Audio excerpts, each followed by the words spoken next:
Sejam bem-vindos a mais esse episódio do nosso podcast. Hoje é o episódio 91 e hoje a gente vai falar tudo a respeito da biópsia de próstata. E para isso eu tenho um convidado muito especial no episódio de hoje, o Dr. José Pontes, que é colega meu do HC, foi meu professor na época de residência e que é um expoente aí na urologia brasileira, muito dedicado a tumores urológicos e a biópsia de próstata. Então eu fico muito feliz de poder trazer ele para o nosso episódio. Mas antes de passar para o episódio, vamos à nossa música de introdução. Sejam todos muito bem-vindos.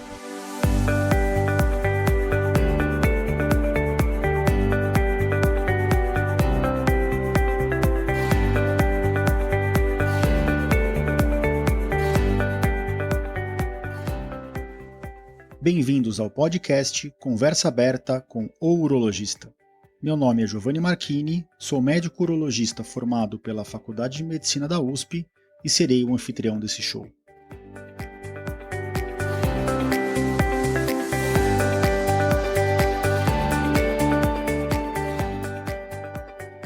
Nesse podcast, queremos compartilhar conhecimento confiável e de qualidade sobre saúde.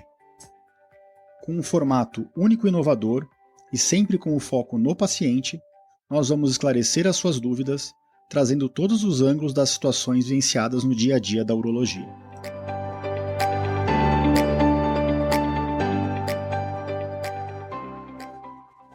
Sejam bem-vindos de volta ao nosso podcast. Hoje é o episódio 91 e hoje a gente vai falar sobre biópsia de próstata. Antes de passar por episódio na íntegra, eu queria agradecer a todas as pessoas que têm mandado as mensagens no Instagram e no meu site. E queria trazer aqui a frase do dia, a frase que eu busquei aqui que tem a ver com o tema de hoje. E a frase é de Carlos Drummond de Andrade, acho que todos conhecem o Carlos Drummond de Andrade, que foi um poeta, né, um brasileiro do século passado. E a frase dele é a seguinte: a confiança é ato de fé, e esta dispensa raciocínio. Então, a confiança é ato de fé e a fé dispensa raciocínio. E eu trouxe essa frase porque a biópsia de próstata implica na confiança tanto no médico que está prescrevendo a biópsia, né, o urologista que interpretou ali os exames, a gente vai entrar nesses detalhes no episódio, e indicou a biópsia, quanto no médico que está realizando a biópsia de próstata. Todos sabemos que a próstata é um órgão sensível para a saúde masculina, então permitir que alguém faça uma biópsia por via transretal, como a gente vai discutir, demanda muita confiança e fé naquelas pessoas que estão atendendo aquele paciente, e é isso que a gente tenta transmitir para os pacientes, né? Confiança e fé. Então, sem mais demoras agora, eu vou passar para a minha entrevista na íntegra com o Dr. José Pontes Júnior. Espero que vocês aproveitem, eu acho que o episódio ficou muito, muito completo. Sejam bem-vindos a mais esse episódio. Sejam todos bem-vindos a mais esse episódio do nosso podcast. Como eu comentei na introdução, hoje a gente vai estar entrevistando uma pessoa muito especial, que além de ter essa pessoa como um grande amigo, é uma pessoa que eu respeito muito do ponto de vista profissional, me ensinou muito na época que eu fiz a residência médica e continua hoje atuando na urologia de alto nível aí, e às vezes eu compartilho com ele algumas mesas e de interação, de congresso. Então, para conversar com a gente hoje está aqui o Dr. José Pontes Júnior. O Pontes é conhecido como Pontes, não como José Pontes Júnior. O Pontes ele é graduado pela Faculdade de Medicina da USP, formado em 1995. Ele fez residência médica, cirurgia geral, na mesma instituição, de 96 a 98, depois urologia no Hospital Brigadeiro, de 99 a 2001.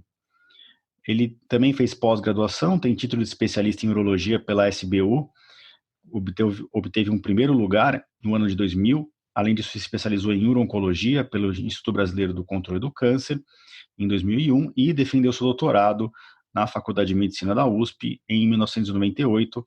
Hoje ele atua principalmente nas áreas de uro-oncologia, biópsia de próstata e em testes de bancada em marcadores moleculares para tumores urológicos. É um urologista extremamente estudioso, que publica muito, tem mais de 40 artigos publicados, se não tiver desatualizado, com vários prêmios e títulos. dá aula hoje no HC, trabalha no Instituto do Câncer. Além disso, ele é médico urologista em diversos hospitais em São Paulo, como o Hospital Alemão Oswaldo Cruz, o Hospital 9 de Julho, mas o foco dele de atuação realmente é no Instituto do Câncer, com o tratamento dos pacientes com câncer que o HC atua. Ponto, seja bem-vindo ao nosso podcast.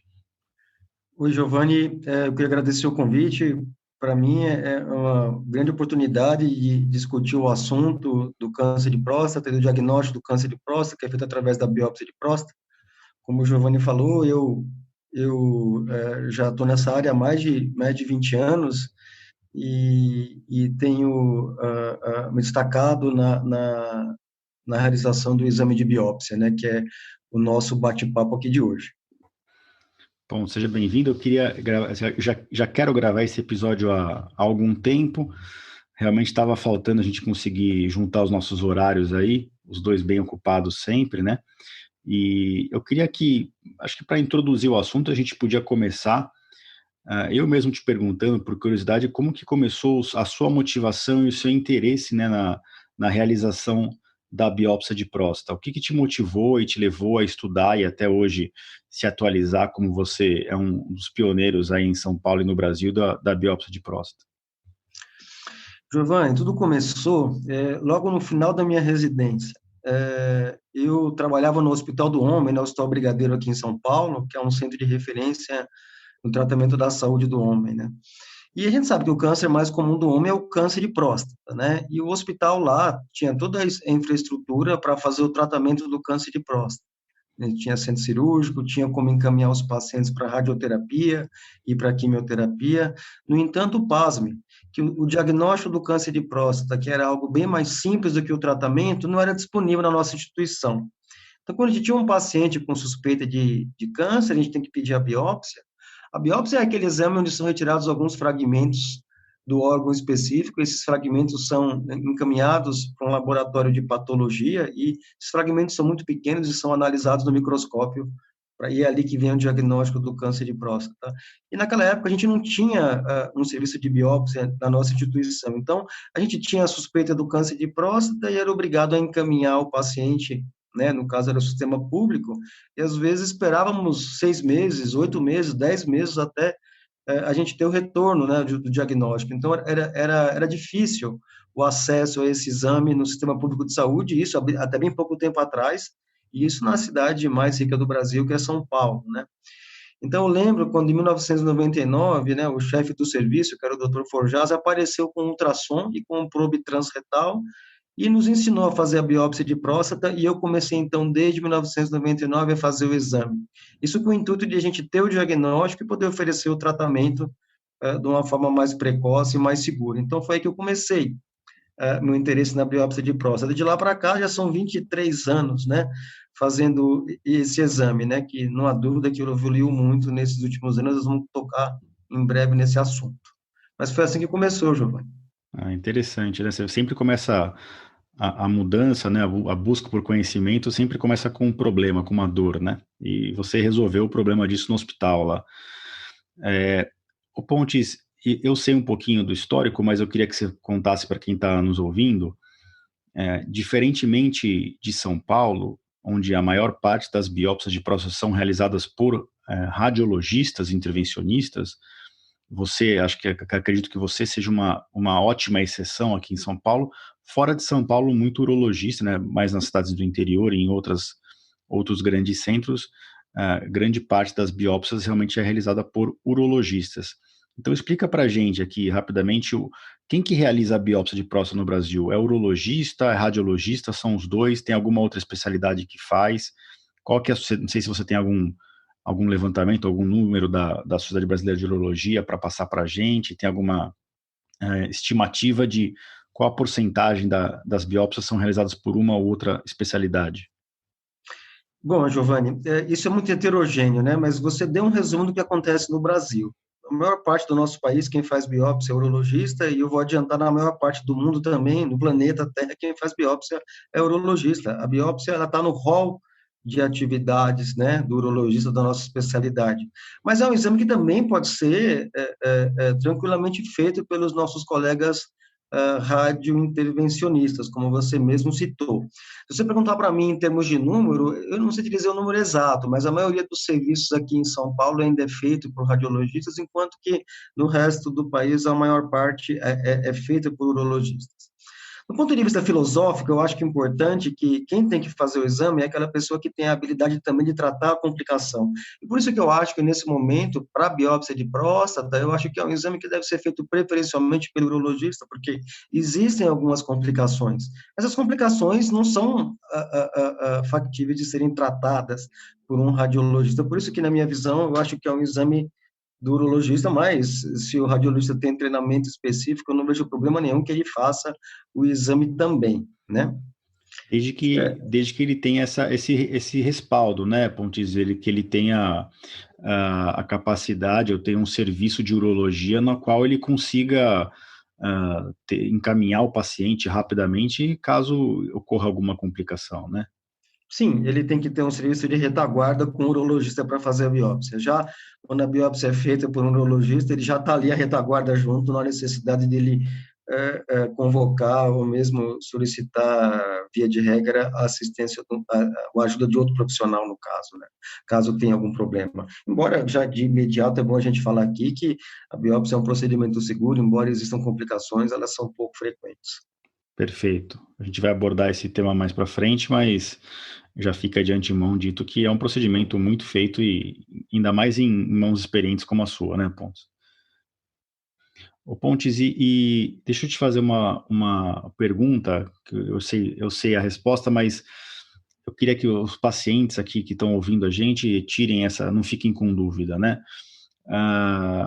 Ah, doutor, minha próstata está meio crescida, eu preciso necessariamente fazer uma biópsia, ou então eu estou com dificuldade para urinar, eu tive sangue na urina. Hoje, de acordo com os guidelines, as linhas de tratamento europeias e americanas, que a SBU, que é a Sociedade Brasileira de Urologia, segue, quais são as principais indicações assim para o paciente fazer uma biópsia de próstata, aquele paciente habitual que está no rastreamento ali no screening anual depois dos 45, 50 anos? Quais são as principais indicações para ficar claro para as pessoas? Tá. Boa pergunta, Giovanni, porque não é incomum, né? A gente, às vezes, atender um paciente em consultório, ele trazer um exame de ultrassom mostrando que a próstata está aumentada de tamanho, se isso é um câncer. Então, é importante a gente lembrar que a próstata, ela pode ter as duas doenças principais da próstata, é o câncer e o aumento benigno da próstata, que é a hiperplasia. Então, o aumento benigno da próstata, você tem uma próstata inchada por si só, isso não é indicação de biópsia de próstata. A biópsia de próstata está indicado quando existe uma suspeita de ali existir um câncer na próstata. Então, quais são os dois principais suspeitas e que levam à indicação da biópsia de próstata? Uma é quando o urologista realiza aquele exame do toque retal, né, exame digital, e quando ele sente a presença de algum endurecimento, alguma irregularidade, ou mesmo um nódulo, a próstata endurecida. A presença dessas alterações no toque retal, por si só, já é indicativo de você fazer uma biópsia de próstata. A outra indicação é quando o indivíduo tem uma alteração no exame de sangue chamado PSA. O nome PSA é a abreviação para antígeno prostático específico. Então, esse PSA é uma proteína que é produzida pela próstata e que, nos casos de câncer de próstata, ocorre uma elevação dos níveis dessa proteína na corrente sanguínea. Por isso, então, que a gente faz esse exame de sangue chamado PSA. Se a gente faz o exame de sangue e o PSA está aumentado, a gente diz que ali há uma suspeita de câncer de próstata. Pontes, será que a gente pode, só com o PSA, já indicar o tratamento da cirurgia, né? Porque provavelmente ali tem um câncer de próstata? A resposta é não. O PSA, ele é um exame que marca, que indica que tem alterações na próstata, mas não é só o câncer de próstata que aumenta o PSA. O aumento benigno, que é a hiperplasia, aumenta o PSA, e inflamações, infecções, como prostatite, também aumenta o PSA. Por isso, quando você tem um PSA e está aumentado, antes de partir direto para a biópsia, é importante que a gente repita esse exame para confirmar que realmente ele está aumentado, porque não é infrequente a gente ter variações. Qual que é o valor de PSA que a gente diz que há uma suspeita de câncer de próstata? Giovanni, na verdade, a suspeita é um contínuo, né? Quanto maior o PSA, maior a chance do indivíduo ter câncer de próstata. Mas do ponto de vista prático, a gente diz que o valor normal de PSA é até 2,5. Então, se o indivíduo tiver um exame de PSA acima de 2,5 e repetir, tiver acima de 2,5, está indicado a biópsia. Ou a presença de um toque suspeito, ou as duas coisas juntas também, né? Óbvio.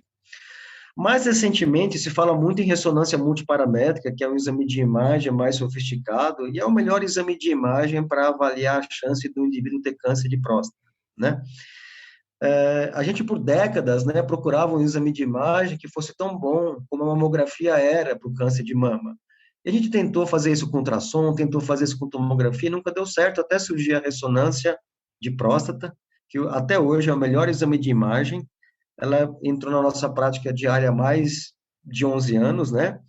E isso algumas dúvidas se ela por si só indicaria a realização de uma biópsia de próstata.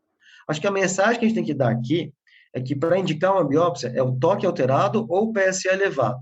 A ressonância, a gente já vai conversar sobre esse assunto, é fundamental para fazer o diagnóstico, mas ela por si só, isoladamente, ainda não é uma indicação, uma ressonância alterada, não é por si só uma indicação de se fazer uma biópsia.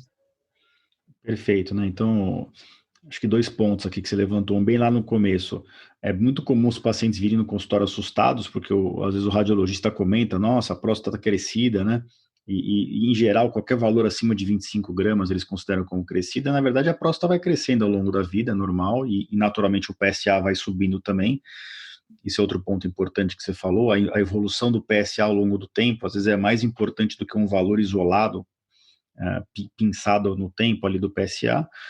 E nessa última parte da sua explicação agora, ficou bem claro que a ressonância de próstata, apesar de a gente estar usando muito ela não deve ser usada como exame de screening de câncer de próstata. O screening continua sendo o toque e o PSA, e a ressonância a gente indica em casos suspeitos.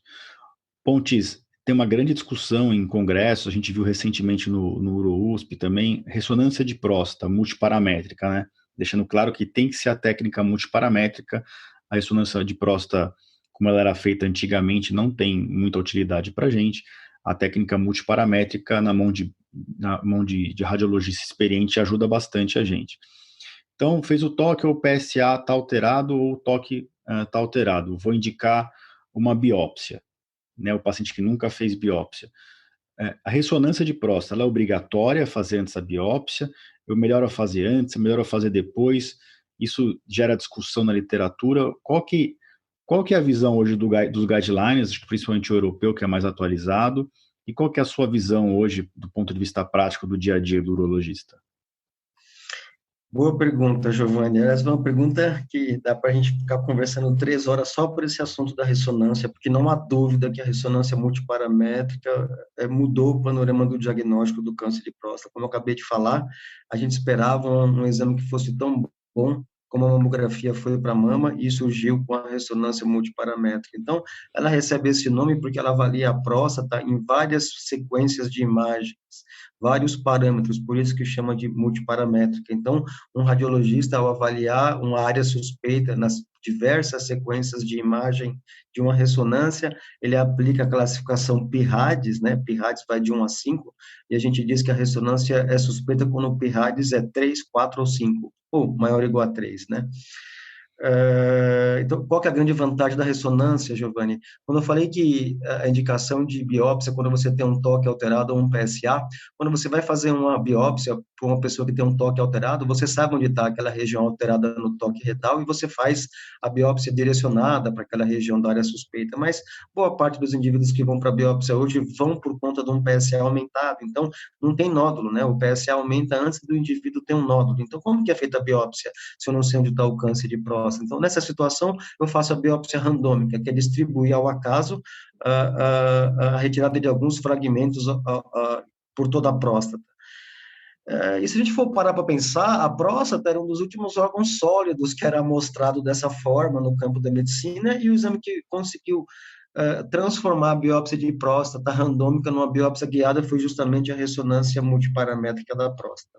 Quando a gente deve fazer, hoje já existe uma evidência sólida de que a ressonância multiparamétrica deve ser feita antes de toda e qualquer biópsia. porque ela ajuda você a fazer a amostragem, ela melhora os resultados, aumenta a acurácia, permite que você retire um número menor de fragmentos, né? Se você, por exemplo, eu fiz uma biópsia de próstata, deu positiva, e o médico pediu uma ressonância depois da biópsia. Se você não tem uma ressonância antes da biópsia, a biópsia deu positiva, sim, o urologista vai pedir uma ressonância, porque também a ressonância é o melhor exame para dizer se o tumor está só na próstata ou se espalhou. E fazer uma ressonância depois da biópsia, eu vou ser bem claro com você, é uma catástrofe por até 3, 4 meses, porque ficam algumas alterações por conta da biópsia que não permite uma análise adequada do exame de imagem. Então, se é difícil fazer ressonância pós-biópsia, se eu acabei de falar para você que antes da biópsia a ressonância ajuda o diagnóstico, então, acho que não tem nem por que a gente ter essa discussão. Já está em consensos, como você falou, já está em guidelines. Existe uma ou outra pessoa bem intencionada, mas talvez mal informada, que fala que a gente deve fazer ressonância só depois de uma primeira biópsia. Hoje já existem estudos de larga escala, estudos fase 3, né, com a história da Covid, todo mundo sabe que é um estudo fase 3, um estudo randomizado, que são estudos com alto nível de evidência, mostrando uma vantagem clara da ressonância antes de qualquer biópsia, porque ela melhora os resultados, torna o exame mais acurado. E existe também estudos de custo-efetividade que mostram também que os gastos em termos de saúde pública são menores com a adoção da ressonância. Isso é importante comentar aqui, porque a pessoa vai falar, olha, a ressonância é um exame caro. Mas, Giovanni, se você fizer um exame sem ressonância e não acertar o tumor, você vai ter que repetir talvez uma biópsia, 2 biópsias, 3 biópsias. Isso vai levar ao custo. Então, se você coloca a ressonância logo de início, entendeu? Isso ajuda a reduzir custos. Então, assim, a biópsia guiada por ressonância, ela é custo efetiva em qualquer cenário. Então, essa discussão se faz antes ou depois é uma discussão, na minha visão, estéril. A ressonância deve ser feita antes de qualquer biópsia. Perfeito. Então, acho que o ponto citou aí todos os benefícios, né, e os problemas de fazer a ressonância depois da biópsia.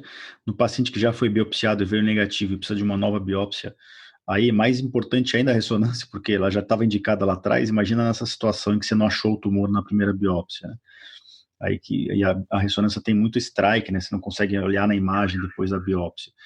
E é isso, né, Pontos? Acho que vale a pena você dar uma pincelada temporalmente aqui no número de fragmentos, né? A gente, quando eu fiz a residência de urologia, não faz tanto tempo, mas já fazem 10 anos, sempre foram 12 fragmentos e tinha passado por uma fase que eram 6 fragmentos, mas eu lembro que naquela época todo mundo estava muito empolgado com a biópsia de saturação, né, que faziam 16, 18 fragmentos. Então, conta pra gente como evoluiu o número de fragmentos que são retirados na biópsia e como que a ressonância mudou isso. Sem dúvida, mudou bastante, mas você tem razão. A biópsia antes, essa biópsia randômica que a gente estava conversando, que é feita ao acaso ao longo da próstata, eram retirados 6 fragmentos. Depois, com o tempo, isso foi na década de 90, surgiram estudos mostrando que tirar só 6 fragmentos não era bom, porque você tinha uma chance pequena de, ao acaso, acertar onde está o tumor da próstata. Isso é importante, Giovanni, porque as pessoas falam assim, o tumor é grande, é fácil de acertar. Felizmente, não. Com a adoção do PSA e dos check-ups de próstata e rastreamento, cada vez mais a gente diagnostica câncer de próstata com menor tamanho. Dessa forma, as chances de cura são maiores. Então, se o tumor é menor, a chance de eu achar ele numa biópsia ao acaso também vai ser menor. Então, com isso em mente, lá pela década de 90, começou a surgir a biópsia com 12 fragmentos. Depois a biópsia com 16 fragmentos. E aí surgiram os esquemas de saturação, que é quando você tira pelo menos 20 fragmentos numa biópsia de próstata. O problema de você tirar mais fragmentos, eu concordo, de um lado vai melhorar o diagnóstico, mas novamente vai melhorar pensando que você está fazendo uma coisa na chance, né? Ao acaso. Cegas, né? Às cegas, justo. E mesmo assim, isso vai vir. Se você tirar mais fragmentos, você pode eventualmente aumentar a chance de complicação. E tudo isso mudou em 2001, né? Exatos 11 anos atrás, quando o doutor quando foi introduzida a ressonância multiparamétrica e a classificação PIRADS pelo Dr. Barents, estava fugindo o nome dele aqui, que é um médico holandês, né? Então, isso daí permitiu a amostragem guiada. Então, por exemplo, você faz um indivíduo que passa no consultório, você faz um toque retal, não tem nódulo, mas você faz um PSA, o PSA está alto. Você confirma o PSA realmente está alto. Próxima Conduta, pedir a ressonância. A ressonância via uma área suspeita, na hora de fazer essa biópsia, são retirados apenas 12 fragmentos randômicos e 4 na área suspeita. Então, existe um número de fragmentos que é focado nessa área suspeita. Aí você me pergunta, Pontes, você elogiou tanto a ressonância, então por que vai tirar 12 fragmentos randômicos? Giovanni, a gente faz isso porque, embora a ressonância tenha ajudado no diagnóstico do câncer de próstata, a gente sabe, né, nós urologistas sabemos, o câncer de próstata, via de regra, ele é multifocal. Então, ele surge em várias áreas da próstata ao mesmo tempo. E, às vezes, a ressonância não consegue enxergar todas essas áreas. E, para nós, cirurgiões, fazermos o tratamento cirúrgico do câncer de próstata, é importante que a gente saiba, antes da cirurgia, a real extensão, até onde está o câncer de próstata, para que eu faça uma cirurgia programada, né? Sabendo bem onde está o câncer. Então, por isso que é importante ainda a gente manter os 12 fragmentos randômicos. Então, como fazer biópsia hoje em dia? Se eu tenho uma área suspeita na ressonância, são de 3 a 4 fragmentos nessa área suspeita, mais 12 fragmentos randômicos ao acaso. E se a ressonância for negativa, se a ressonância não tiver nenhuma área suspeita? Hoje os trabalhos falam que se você tem uma biópsia prévia, que já foi feita, que não deu câncer, a ressonância está normal e o PSA está estável, a gente pode usar essa ressonância até para contraindicar a realização dessa biópsia. Mas é importante dizer isso aqui ao paciente, que isso deve ser analisado caso a caso. Se você tem um indivíduo com PSA estável, uma biópsia prévia negativa e uma ressonância normal, você não faz a biópsia. Mas se você tem uma ressonância normal e o PSA aumentando, aí você não pode acreditar só na ressonância, você deve fazer a biópsia e, nesse caso, tirar no mínimo 12 fragmentos randômicos. Então, qual é o esquema de biópsia randômica hoje em dia? No mínimo 12. Qual é o esquema de biópsia no indivíduo que tem uma ressonância suspeita? 12 mais 3 a 4 fragmentos na área suspeita. O ponto, e os pacientes podem estar se perguntando, poxa, mas vocês comentaram que a biópsia é feita geralmente guiada por ultrassom ali transretal, né? Acho que isso é meio que de conhecimento comum, já comentei isso em outros episódios também. Então, por que precisa da ressonância se você está olhando o ultrassom?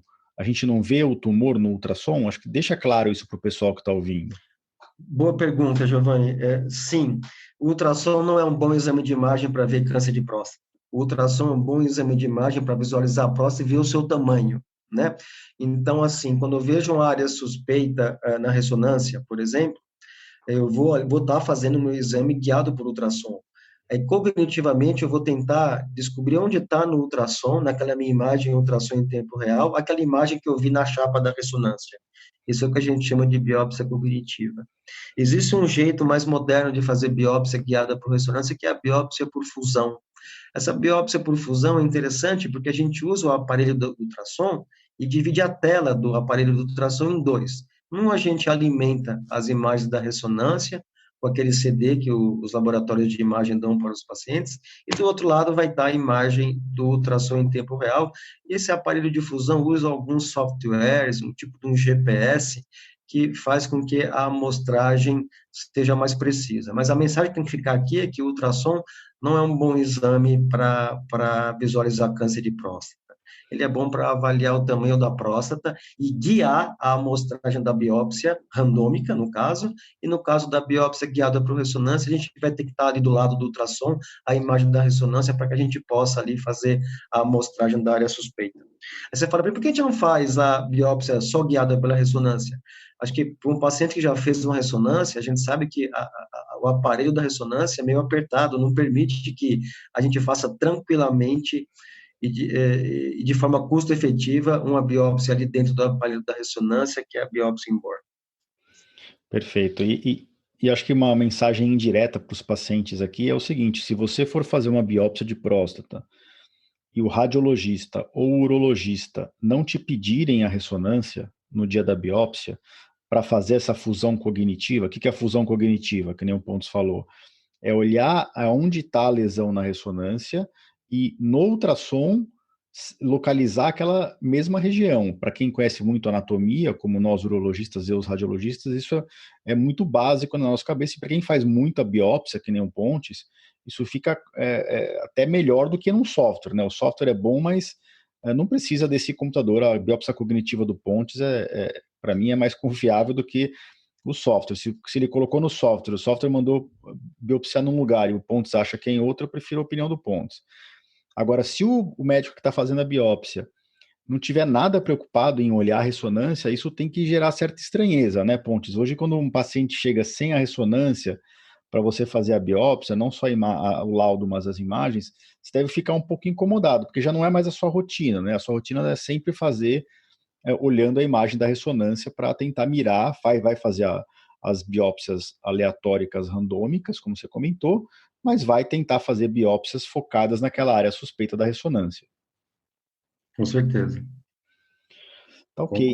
concordo. Outro ponto polêmico aqui, né? Ah, doutor, meu vizinho vai fazer a biópsia e sofreu um monte lá, falou que doeu muito. Hoje, como você vê a ressonância, a biópsia de próstata padrão ouro? Lógico que ninguém quer ter dor, né? Mas você acha que tem que ser com uma sedação profunda, ou com uma anestesia mesmo, ou só anestesia local? Qual que é a sua impressão clínica fazendo biópsias há décadas aí de pacientes tanto do Sistema Único de Saúde como de pacientes privados? Boa pergunta, Giovanni. Olha, eu vou ser bem sincero com você. Se você perguntar o que eu acho ideal para que seja feito o exame, eu acho que é a biópsia feita com sedação. Essa sedação que a gente fala é um tipo de anestesia geral mais leve, o paciente não é entubado, ou seja, aquela mesma anestesia que a gente recebe quando vai fazer um exame de endoscopia para avaliar o estômago ou um exame de colonoscopia para avaliar o intestino. Então, durante a biópsia, o anestesista injeta um anestésico mais leve, o paciente dorme, isso, e acorda, quando ele acordar, o exame já terminou. Aí você pergunta para mim, Pontes, por que você está dizendo isso? É, como a gente acabou de falar, a gente hoje em dia faz biópsia guiada por imagens de ressonância, seja cognitiva e fusão. E para esse tipo de biópsia, principalmente a difusão, é importante que o paciente fique imóvel durante o exame. Então, isso é um ponto. Mas mais importante que isso, Giovanni, é o conforto do paciente. Se você perguntar para mim, é factível fazer uma biópsia transretal com anestesia local? Veja, no sistema público de saúde, até hoje, é assim que é feito na grande maioria dos casos dos hospitais, né? É possível fazer biópsia com anestesia local? A gente tem um trabalho lá que a gente fez no Hospital Brigadeiro, envolvendo mais de 750 homens, onde a gente mostra, sim, que é factível a gente fazer a biópsia sob anestesia local e ela é suportável em 95% das vezes. Mas antes de você dizer suportável, não é a mesma coisa que desagradável, né? Claro. Então, assim, para aquele paciente que foi sedado, que não viu o exame, eu sinto que é melhor para o paciente, o conforto para ele é melhor, entendeu? E a gente sabe que, às vezes, um paciente, ao longo do tempo, pode ter que repetir a biópsia. Eu costumava perguntar sempre para os pacientes, se eu tivesse que repetir a biópsia, você gostaria de fazer dessa forma que você fez, ou você gostaria de fazer dormindo? E, Giovanni, eu vou dividir com você que a grande maioria gostaria de fazer dormindo. Infelizmente, são poucos os serviços públicos que oferecem um exame sob sedação. Agora, que é factível fazer com anestesia local? É factível. O que é proibido é fazer sem anestesia nenhuma, porque o exame é doloroso, né? Então, fazendo com anestesia local, o paciente vai ficar acordado e ali, pela mesma via transretal, a gente injeta o anestésico local e consegue fazer a amostragem. E conta pra gente, Pontes, como é que é feita a biópsia transretal? Você usa um probe específico de ultrassom? Como é que funciona o procedimento? Então, o paciente, quando faz a biópsia transretal, o paciente fica numa posição deitada e ele fica na posição de lado. A gente introduz um probe transretal, que é muito parecido com o probe transvaginal que faz no caso das mulheres quando vão avaliar o útero e ovário. Então, esse probe é introduzido pelo reto, né? Esse probe, ele tem um guia que é acoplado nesse probe, e esse guia permite a entrada da agulha, não só da agulha da anestesia, como da agulha da biópsia. Então, por dentro do probe, a gente vai estar colocando a agulha por fora do paciente, e a agulha vai sair lá na ponta do probe, e aí ela encosta ali na próstata e faz a retirada do fragmento. Então, a biópsia transretal, que é a mais realizada em nosso país, ela é feita com o paciente decúbito lateral esquerdo, no SUS sob anestesia local e no sistema privado, nos convênios, é feito sob sedação. E deixa algum tipo de curativo ou não precisa? Não há necessidade de curativo nenhum, porque a perfuração que é feita pelo reto, né? Por isso que ela chama de transretal. Então, a gente dispara a agulha do reto, a agulha atravessa o reto, entra na próstata, pega um pedaço e volta. E como essas perfurações são dentro lá do reto, do intestino, não tem como, nem precisa de fazer qualquer curativo. Já a biópsia transperineal, que é uma biópsia que foi introduzida nos últimos 2 anos aqui no nosso país, aí é completamente diferente. Nessa situação, o paciente, a posição é diferente, ele fica naquela posição ginecológica, né? Enquanto que, como eu falei, a transretal, o paciente fica deitado de lado, né? Na biópsia transperineal, o probe do ultrassom também é colocado pelo reto. A diferença é que, para essa biópsia, ao invés de a gente disparar a agulha pelo probe, pela via retal, a gente entra com a agulha naquele espaço que fica entre o ânus e o escroto, o saco do homem, né? Que é o que a gente chama de períneo. Como a gente entra ali no períneo, é uma região que não é tão contaminada quanto o reto, é possível a gente fazer uma limpeza ali com antissépticos, né, povidine, álcool, etc., que consegue esterilizar aquela região e dessa forma a gente faz a biópsia com menor chance de complicação infecciosa. Nessa biópsia tem curativo, Giovanni, por quê? Os orifícios estão na pele. Então, quando acaba a biópsia, eu coloco um curativo e falo para o paciente, ó, usa ele até você chegar em casa, tomar banho, amanhã não precisa mais. Então, em relação ao curativo, essa é a resposta. O ponto agora que você está fazendo a biópsia transperineal já com um pouco mais de frequência, você já pode considerar isso uma realidade no Brasil ou em São Paulo? Como é que você enxerga isso em relação à disseminação nos centros? Olha, Giovanni, se você perguntasse para mim como que eu gostaria que todas as biópsias fossem feitas atualmente, a minha resposta ia ser, de sempre que possível, fazer pela via transperineal. Só que não é uma realidade no nosso país. O problema é que é uma técnica nova, né? Toda vez que vem uma técnica nova, seja para biópsia ou técnicas cirúrgicas ou novos medicamentos, novos antibióticos, sempre vem com um preço acima do que existe como padrão, que, por exemplo, é o caso da biópsia transretal. A biópsia transperineal, os aparelhos são mais caros. Para fazer essa biópsia, o probe do ultrassom não é o mesmo probe do que a gente faz na biópsia transretal, então é necessário também adquirir um novo probe. Mas o grande problema que eu vejo hoje em dia, Giovanni, aqui no nosso país, é porque a biópsia transperineal não está no rol da nossa ANS, uma vez que não está no rol da ANS, os convênios não são obrigados a pagar. Então, por exemplo, hoje em dia é uma biópsia que é oferecida de forma particular, ou ao menos uma parte complementar particular. O convênio não faz a cobertura completa desse exame. Eu acho que vai fazer no longo prazo, mas por enquanto não o faz. Então, uma vez que você não tem uma cobertura, né, já fica difícil você oferecer isso até no sistema privado. No sistema público, a coisa é pior ainda, porque imagina você trocar um parque de equipamentos de ultrassom instalados em todo o nosso país, já há mais de 2 décadas, fazendo biópsia por via transretal, guiado ou não por ressonância, e agora a gente tem que mudar. Eu acho que a gente vai mudar, porque a transperineal tem menos complicação, mas eu acho que essa realidade vai demorar para chegar no nosso país. Então, infelizmente, hoje a biópsia transperineal é uma realidade para poucos. Perfeito. Mas acho que é importante mostrar como as coisas estão evoluindo, né? Essa biópsia já está nos consensos aí internacionais e com menor risco de complicações e tudo que é em prol do paciente, né? Apesar de ter um custo inicial mais alto, à medida que diminui complicação, se você analisar o paciente como um todo, é capaz de ser mais custo efetiva no médio e longo prazo aí, né? E querendo ou não, os custos vão diminuindo com o passar do tempo, né? É uma questão de tempo, né, Pontos? E de vocês que fazem biópsia aí, sejam radiologistas ou urologistas, impulsionarem, né? A gente fica naquela zona de conforto. Se todo mundo fosse que nem você, aí desbravador de novas tecnologias, acho que esse tipo de mudança correria de forma mais rápido. Falando em riscos, né? Você falou que a biópsia transperineal diminui alguns riscos. Quais são os principais riscos para a gente falar para os pacientes aqui, até em termos de prevalência, se você quiser falar alguns números por cima, da biópsia transetal e da transperineal, né? O que você enxerga hoje? Não precisa falar as coisas raras, mas as coisas mais frequentes de você enxergar, não só complicações graves, mas o que o paciente pode esperar no pós-biópsia ali, quando que ele tem que se preocupar que ele está tendo algum tipo de complicação? Bom, tanto a transretal quanto a transperineal, a gente está falando de biópsia. Se a gente está falando de biópsia, a gente está falando de um procedimento invasivo, onde a gente vai precisar de uma agulha que vai perfurar o paciente, a transretal pelo reto, a transperineal pelo períneo, mas que vai perfurar o paciente com o objetivo de retirar um pequeno fragmento para ser encaminhado para o laboratório. Então, assim, eu falei que é um procedimento seguro, mas tem as suas complicações, mas que felizmente são pouco frequentes. Então, quando o indivíduo faz uma biópsia de próstata, né, por exemplo, o canal da urina passa no meio da próstata, a uretra, né? Então, se você faz uma biópsia de próstata, seja pela via transretal ou transperineal, o indivíduo vai urinar com um pouquinho de sangue, que felizmente é um sangramento de pequena quantidade e autolimitado, ou seja, para sozinho. Dura de 5 a 7 dias.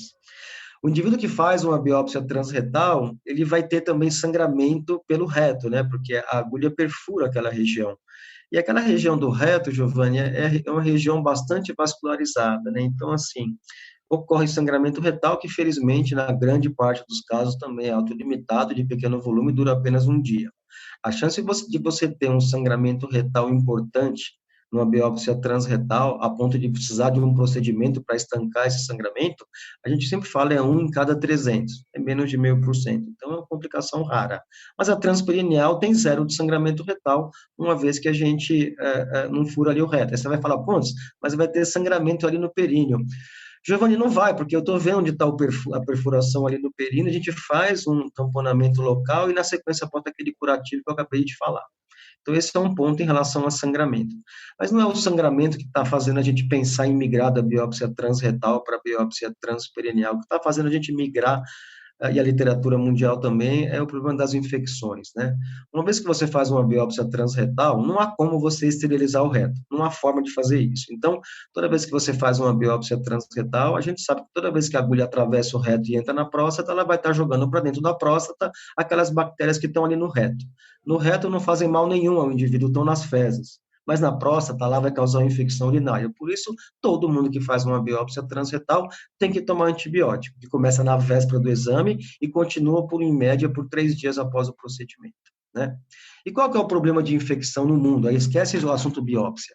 Cada vez mais, as bactérias estão mais resistentes e cada vez menos novos antibióticos são lançados. Resultado, cada vez mais a gente vem observando um aumento das complicações infecciosas pós-biópsia transretal, que varia de acordo com o local, de acordo com o país, né?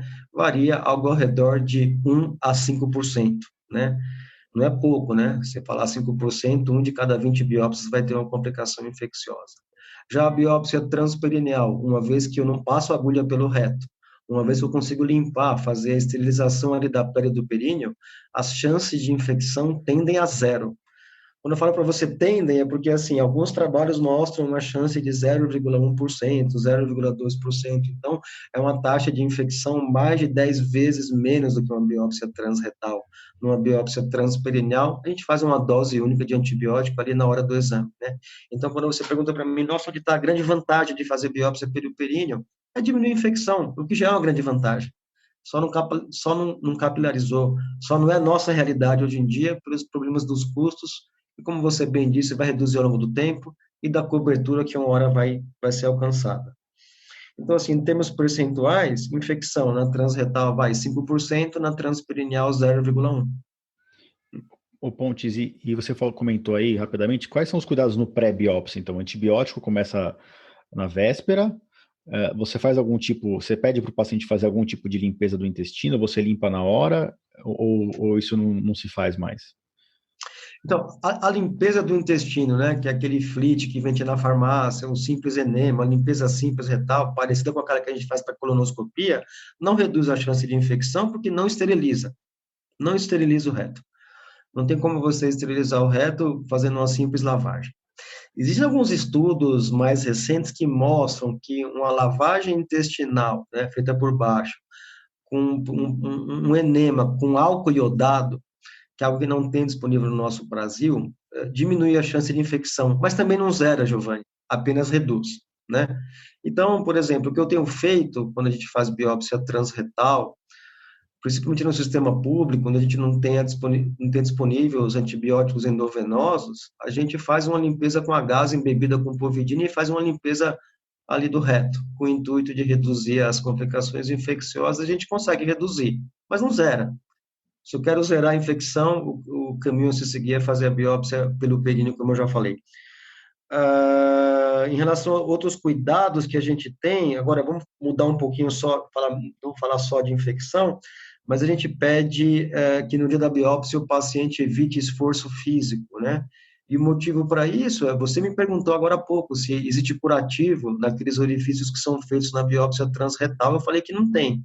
Então, se o indivíduo faz esforço físico mais forte no dia da biópsia, eventualmente ele pode causar algum sangramento, então a gente pede para repouso no dia da biópsia, isso é um cuidado que tem que ser tomado. E evitar esforço físico forte nos primeiros 3 dias pós-biópsia. Isso vale para qualquer biópsia, seja transretal ou transperineal. Agora, só para falar um probleminha da transperineal, né, porque é importante a gente deixar bem claro que as duas biópsias vão ter as suas complicações. A diferença é que a transperineal tem menos complicação infecciosa. Mas você falou sobre anestesia, a gente conversou sobre a execuibilidade, né, a possibilidade de fazer uma biópsia transretal com anestesia local. É muito mais fácil fazer uma biópsia transretal com anestesia local do que uma biópsia transperineal. Aquela região do períneo do ser humano é muito sensível, então é mais complicado fazer uma biópsia transperineal sob anestesia local. Então, quando você vai fazer uma biópsia transperineal, via de regra, é bom que se faça uma sedação, especialmente se for fazer com uso de ressonância através de fusão de imagens, né? Ô, Pontes, por conta disso que você comentou agora, você tem impressão clínica e de estudo de literatura que a biópsia transperineal ela tem a tendência a doer um pouco mais no pós? Tem sim, não é só minha opinião, não, de vivência do dia a dia, mas a literatura também mostra isso, né? Então, quando eles comparam estudos feitos com anestesia local, transretal versus transperineal, a transperineal é mais dolorosa e também demora mais. Então, quando eu faço uma biópsia transretal, por exemplo, é raro eu passar um anti-inflamatório ou um analgésico para o indivíduo, enquanto que quando eu faço uma biópsia transperineal, eu sempre prescrevo um analgésico, dipirona ou paracetamol por 2 dias e deixo, se necessário, um anti-inflamatório. Tá ok. E só para reforçar aqui para os pacientes que a gente fica tão estressado com complicação infecciosa, porque a infecção nesse caso seria uma prostatite, que é uma infecção grave, que pode ficar grave, isso num paciente que já tomou alguma gama de antibiótico, então muitas vezes, quando acontece a prostatite, em uma porcentagem desses 5% que o Ponto escreveu dos pacientes, a gente acaba às vezes tendo que internar o paciente para tomar um antibiótico intravenoso para uma bactéria multiresistente, às vezes fazer um tratamento até de mais 1 a 3 semanas aí, né, Pontos? Então, Sim, olha, importantíssimo isso que você falou, né? Porque eu falei 5% de infecção, mas isso inclui desde uma simples febre, um ardor para urinar com exame positivo, né? Então, assim, você tem uma infecção grave pós-biópsia transretal, aí a chance é menos, tá? É de 0,5% a 1%. perfeito. Mas são esses Mas casos mesmo que assim, a são urgentes. transperineal tem 10 vezes menos essa complicação grave também, né? Então, se a gente colocar numa tabelinha, Pontos, eu posso dizer assim que comparando a biópsia transretal com a transperineal. A transperineal perde principalmente em termos de dor, por lá 3 cruzinhas de dor para transperineal contra uma da transretal, sangramento, uma cruzinha para transretal, nenhuma cruzinha para transperineal praticamente, e Sangramento infecção retal. retal, isso, sangramento retal. E complicação infecciosa, uma cruzinha no máximo, meia cruzinha para transperineal, 3 cruzinhas para transretal. Lembrando que é o ótimo brigando com o melhor ainda, na verdade, né? Porque realmente em mãos Sim, experientes a biópsia transretal não é quando bem feita, não é um bicho de 7 cabeças, né? Assim, não, sim, concordo. E nos custos aí você bota 1 estrelinha para transretal e de 3 a 4 para transperineal. perfeito, é isso mesmo. O Pontes, uma dúvida dos pacientes, né? Antes de passar para essa dúvida, eu queria perguntar a sua opinião e o que os consensos falam em relação a medicamento de pressão e anticoagulante, né? Você tem alguma recomendação para passar para os pacientes? Não? Sim, fundamental, né? Como eu falei no começo, né? Ambos os procedimentos causam aquele sangramento na urina e a transretal tem também o sangramento pelas fezes, né? Então, para você fazer ambas as biópsias, é imprescindível que sejam suspensos os anticoagulantes. Anticoagulantes são aqueles remédios como Eliquis, Xarelto, Marevan, né?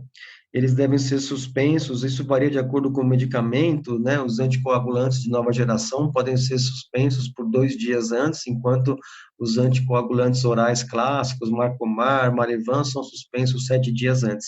Isso é importante, porque se o indivíduo for lá fazer uma biópsia tomando anticoagulante, ele pode ter um sangramento, né? desnecessário por conta de fazer o exame na vigência de um remédio que não deixa o sangramento parar. Em relação aos antiagregantes, existem duas classes de antiagregantes. Antiagregantes são aqueles que afinam o sangue, né? O mais conhecido é o AS e temos também o clopidogrel. Os medicamentos, como o clopidogrel, devem ser suspensos também 7 dias antes do procedimento, né? Isso é indicação absoluta. Já o AS, Giovanni, aqueles pacientes que usam o AS na dose mais baixa de 100 miligramas, hoje já há recomendação de que a gente pode fazer a biópsia caso o indivíduo não possa suspender o AS, né? Não é mais uma contraindicação absoluta, porque não aumenta significativamente as complicações, né? Mas para isso a gente precisa da autorização do médico do paciente. Mas em relação ao anticoagulante é isso. Em relação aos antihipertensivos, a mensagem que tem que ser deixada aqui é que deve se manter, porque se o indivíduo tiver uma pressão alta, ele não tomar o medicamento, ele for lá fazer o exame com a pressão alta, Giovanni, eventualmente isso pode causar até mais sangramento. Então é importante que ele mantenha os medicamentos antihipertensivos, mas que suspenda os anticoagulantes e os antiagregantes. Perfeito. Pontes, uma pergunta sempre dos pacientes. Nossa, fui lá, demorei para conseguir marcar a biópsia, marquei com o médico que você indicou, mas o resultado vai demorar 15 dias para sair. Então, o resultado não sai na hora da biópsia, Pontes? Não sai, porque, como eu falei, esse fragmento que é retirado, né, esses 12 fragmentos, mais 4 na área suspeita, eles são fragmentos subcentimétricos em termos de diâmetro, entendeu? Então, assim, a olho nu a gente não consegue dizer nada, então a gente tem que esperar o quê? Aquela avaliação que é feita pelo patologista no microscópio. E aí o tempo que demora para sair esse resultado, Giovanni, é muito variável. Eu trabalho em 4 locais, tem um local que eu trabalho que o laudo fica pronto em 2 dias, enquanto no outro fica pronto em 7 a 10 dias. Só é importante lembrar que, às vezes, o patologista, quando olha esse fragmento no microscópio, ele pode ficar na dúvida sobre o diagnóstico e, às vezes, ele vai lançar a mão de um outro exame que é feito nesse fragmento, que é o que a gente chama de estudo imunohistoquímico. O estudo imunohistoquímico, para ser realizado, o paciente não precisa voltar no hospital, é utilizado aquele mesmo fragmento que foi obtido na biópsia. E são utilizados anticorpos que detectam algumas alterações que ajudam o patologista a concluir se ali se trata de um câncer ou apenas de um aumento benigno da próstata. Mas é por isso que às vezes demora 10, às vezes 15 dias, quando vai para a imunohistoquímica. Mas a gente diz que a média é de 5 a 7. Perfeito. Então, acho que fica bem nítida, né, a cascata de pessoas envolvidas na investigação de um paciente com uma suspeita de tumor de próstata, né? Tem que ter um bom urologista para fazer o toque e saber interpretar o PSA. Tem que Sim, ter um radiologista muito bem sim, treinado. A ressonância multiparamétrica não é todo mundo que sabe fazer e laudar bem. Tem que ter um urologista ou um radiologista intervencionista que faça muito bem biópsia e tem que ter um patologista muito experiente em laudar as biópsias de próstata. E, infelizmente, a gente ainda vê muito laudo discordante, né, entre os patologistas, né, Pontes? sim. Sim, a gente sempre falou que os patologistas discordam dos laudos, mas os radiologistas também discordam da interpretação da ressonância multiparamétrica, daí a importância de você ter, como você acabou de citar, bons profissionais em todas as etapas aí do diagnóstico do câncer de próstata, né? E isso é um assunto importante estar conversando, né, Giovanni? Porque o câncer de próstata é o mais comum do homem. No Brasil é difícil a gente falar em números absolutos, mas a última estimativa do Ministério da Saúde, que é feita pelo INCA lá no Rio de Janeiro, que é o Instituto Nacional do Câncer, são estimados no Brasil cerca de 70 mil casos de câncer de próstata por ano. Se a gente parar para pensar, Giovanni, que de cada 10 pacientes que vão fazer uma biópsia, 4 a 5 saem com diagnóstico de câncer de próstata, então no Brasil são feitas mais ou menos 1/4 de milhão de biópsias de próstata ao ano, né? 250 mil biópsias. Isso a gente pensando em subnotificação. Vou pegar o dado americano, que é um dado mais confiável. Lá nos Estados Unidos são 220 mil casos de câncer de próstata detectados ao ano e 1 milhão de biópsias feitas naquele país, né? Então, assim, não é um exame que é feito ali e acolá, muito pelo contrário, é um exame que está muito presente aí na rotina do dia a dia da espécie humana, eu diria, dos Per- homens. Perfeito, Pontes. Pontos, acho que estamos caminhando aqui para a reta final. Eu queria te perguntar se você tem alguma consideração, alguma mensagem final aí sobre a biópsia, algo que a gente deixou de cobrir aqui no nosso episódio. Acho que foi bem abrangente, vai ser bem instrutivo para os pacientes aí. Alguma coisa a mais que você queira comentar e eu deixar algum recado? Eu acho que realmente a gente discutiu aí de uma forma bem compreensível o diagnóstico do câncer de próstata. Ah, eu só queria passar como mensagem que, por mais que seja um exame invasivo, como eu frisei, é um exame seguro. Embora eu citei as complicações de uma via e de outra, são menos 5%, né? Então, assim, eu acho que não é um exame que a gente tem que temer. Mas é um exame, como você falou, né? Deve ser feito por pessoas que tenham experiência, o radiologista, o urologista, o patologista e o anestesista. E dizer que não há dúvida de que a ressonância mudou o panorama do diagnóstico do câncer de próstata e nos tem ajudado muito, né? Eu não falei aqui, Giovanni, mas eu lembro de pacientes que tinham um PSA aumentado, faziam uma biópsia, não dava nada, e você repetia uma segunda, uma terceira. Eu lembro de pacientes que eu quase que fazia amizade, porque ele aparecia lá todo ano para fazer biópsia, e eu ficava preocupado e chateado, eu falava, meu Deus, ali tem um câncer de próstata, mas o nosso método diagnóstico não permite que a gente chegue nesse diagnóstico.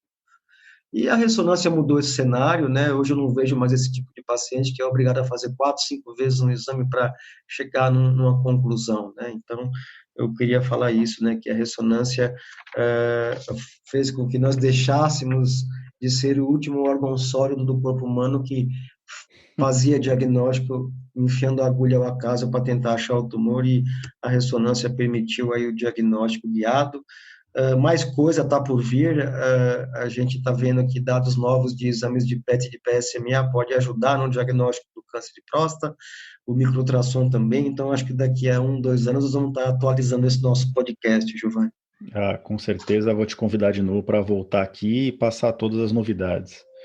Pontos, eu vou encerrar da seguinte forma aqui, eu vou descrever para você, depois de tudo que você ensinou para a gente aqui, o que eu interpreto hoje como a biópsia ideal. Então, e você vai me parando, me interrompendo para falar se você está de acordo ou não. Então, acho que de acordo com tudo que a gente conversou e que você comentou como sua ampla experiência, que a biópsia ideal é aquela que foi indicada por um bom urologista baseado no toque ou na evolução do PSA, a biópsia que vai ser feita com uma ressonância magnética multiparamétrica de próstata na mão, laudada por um radiologista experiente. O médico, no caso aí, no seu caso, o urologista fazendo a biópsia, ele tem que tentar fazer uma biópsia com cognição, né, de imagem, tentar imaginar naquele ultrassom que ele está vendo ali as locais da lesão suspeita na ressonância. O paciente tem que fazer todos os cuidados dos remédios que a gente comentou, tomar o antibiótico antes da biópsia, de preferência uma biópsia de 12 fragmentos aleatórios, mais 3 a 4 fragmentos focados na lesão, se possível uma biópsia com sedação, né, com aquela anestesia leve, de preferência uma biópsia transperineal, se for possível isso, dentro da realidade brasileira, e no pós-operatório o paciente tomar todos os cuidados que nem você comentou, de não fazer esforço físico por 3 dias, repouso naquele dia da biópsia e de preferência que o laudo saia rápido, porque a gente sabe que tanto o paciente quanto o Ansiedade. médico ficam muito ansiosos da biópsia. Seria isso? Olha, Giovanni, eu acho que você resumiu perfeitamente, acho que tudo que a gente acabou aqui de conversar. Eu só faria um comentário adicional, né? Quando você fala que a fusão e a cognição, que pessoas mais experientes numa biópsia cognitiva é bem, é verdade, mas assim, a gente tem que ficar procurando reparo anatômico, né? Enquanto quando tem uma biópsia por fusão, uma biópsia que facilita mais a amostragem, torna a coisa mais fácil para quem tá fazendo o exame. Então, para uma pessoa que não tem muita experiência, eu acho que a fusão ajuda. E outra coisa também, próstatas muito volumosas, também a fusão também tem um papel importante. De resto, eu acho que você resumiu muito bem o cenário do diagnóstico do câncer de próstata. E eu queria te agradecer por estar aqui, podendo compartilhar um pouquinho a minha experiência em biópsia com os nossos pacientes.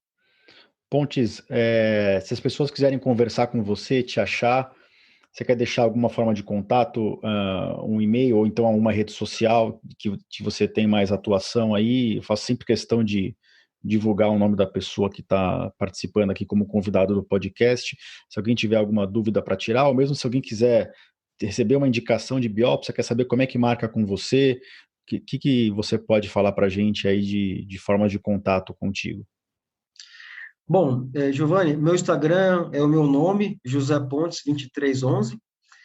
O meu e-mail, não sei se você consegue colocar aí no podcast, disponível para eles, mas é doc, né, DOC, as minhas iniciais, jpjr, @uol.com.br. Aqui em São Paulo, eu faço biópsia em 4 locais, no Hospital 9 de Julho, Hospital Oswaldo Cruz, Hospital Santa Cruz e no Genoa Diagnósticos ali na Angélica. No serviço público, a gente atua ali no Hospital do Homem, no Hospital Brigadeiro. Perfeito. Eu vou deixar tudo isso nas notas do episódio, tá? Algumas coisas vão ficar como descritivas, outras, como o próprio e-mail, ficam como links clicáveis, tá? E vou deixar também o link para o seu Instagram.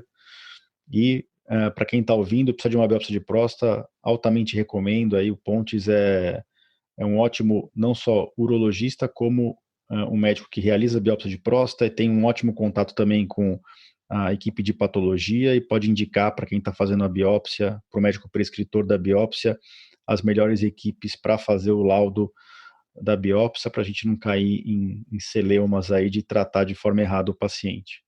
Pontes, mais uma vez, muito obrigado pelo seu tempo. Eu sei que a gente trabalha muito aqui, o nosso tempo é precioso. E eu deixo aqui já o convite para uma atualização daqui uns 2 ou 3 anos, no máximo, já que as coisas estão mudando cada vez mais rápido, né, na nossa área, para que você retorne aqui e instrua ainda mais os pacientes sobre as novidades no diagnóstico do câncer de próstata. Ok, obrigado, estou à disposição. Ok, espero que vocês tenham aproveitado esse episódio. Lembrando que o episódio na íntegra vai estar dentro do meu site, no www.urologista.com.br/podcast/episódio 91. Tudo junto, tá? Episódio 91. E lá dentro no meu site, nesse capítulo do episódio, vocês podem ouvir, ler as coisas que a gente discutiu aqui e podem deixar comentários, fazer perguntas. É um prazer para a gente interagir e esclarecer essas dúvidas que possam aparecer. Mais uma vez eu peço para que vocês, se possível, divulguem o episódio para aquelas pessoas que tiverem interesse nos assuntos que a gente está discutindo. Deixem algum tipo de nota ou comentário no podcast da Apple e interajam conosco nas redes sociais, principalmente no Instagram, no LinkedIn, onde for a rede social de preferência de vocês, e continuem subscrevendo ao podcast para continuar recebendo aí os episódios. E no meu site, vocês podem também entrar na nossa newsletter, uma vez por semana, a cada 15 dias.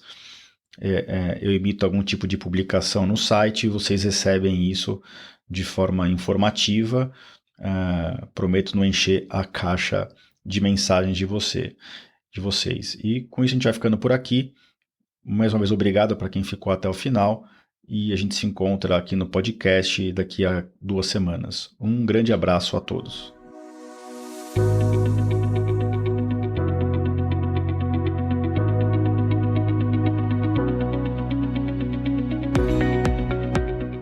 Você ouviu a mais um episódio do podcast Conversa Aberta com o Urologista. Mais uma vez, obrigado e até o próximo.